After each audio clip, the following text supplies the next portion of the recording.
Hello everyone, welcome to Most Kitchen. Today we're going to make spaghetti and marinara sauce. I know what you're thinking, this looks a lot like tomato sauce, doesn't it?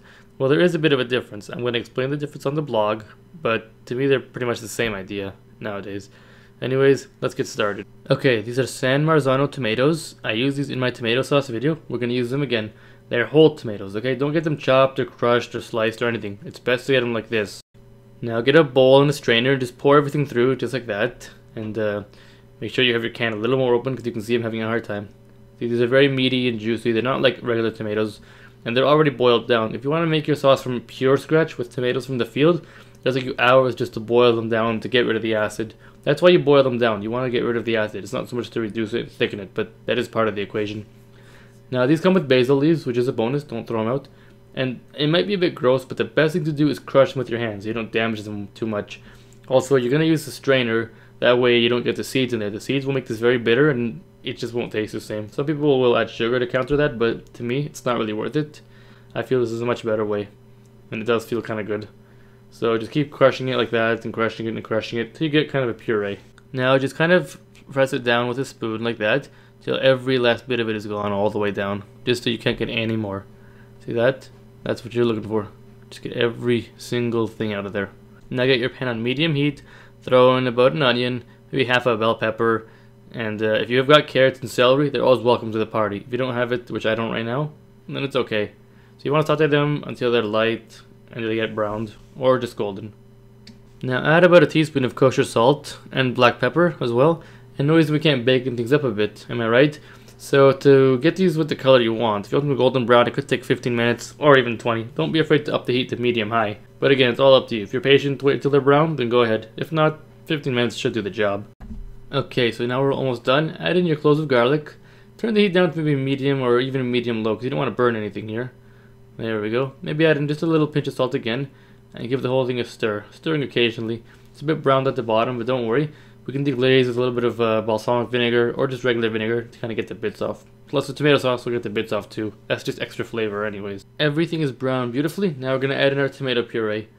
Now how long will this take? Well, I can't really give you a time. I mean, you could reduce this for just 45 minutes. You can go for an hour. You can go 2 hours. You could even go 3. Ideally, you want it to simmer a bit, but then you want to turn it to the lowest setting and give it occasional stirs. But we're not done yet. We're going to be adding herbs and spices to this thing, and it's going to taste amazing. Here's a whole package of basil from the supermarket that I'm going to use. You don't need to shred it or chop it, just maybe rip it a little bit with your fingers and just, stir it in there. It should disintegrate within the sauce. Basil is a strong flavor, but don't be afraid to use a lot of it. Just give it another stir, and then we're going to add in some tarragon, one of my personal favorite herbs on the planet. I would say maybe just a handful or two will do the job. I don't really measure herbs, I just kind of throw them in as I go. Now you're going to add a tablespoon of salt to this as well. And then you're going to add a lot of black pepper. Black pepper is great in pasta. Then you want to just stir the works. And again, let it simmer for about 2 hours. Now I like a little bit of heat, so I'm going to add about a tablespoon of chili flakes. You could use half of that or none if you don't like it at all, but I feel like it works good. And if you're more in a rush, you could put about 2 or 3 tablespoons of tomato paste. It will thicken this a lot quicker. Otherwise, you can just let it reduce. Now, it's important to taste your pasta. Sometimes it can be very bitter, so I'm going to add about 2 tablespoons of sugar. You want to stir yours and taste it occasionally with a different spoon every time. So if it's too bitter, add a bit of sugar, and then when it's perfect, it's perfect.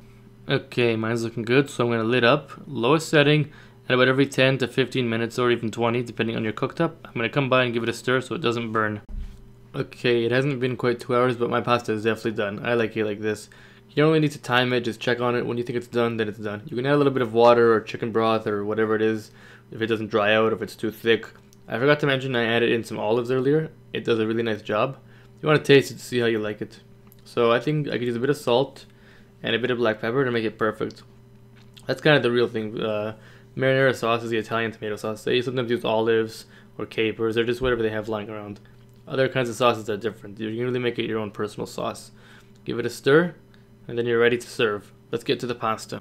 Bring a large pot of water to a boil, then add in your pasta. I'm adding about 10 ounces here, which is enough for about 3 people.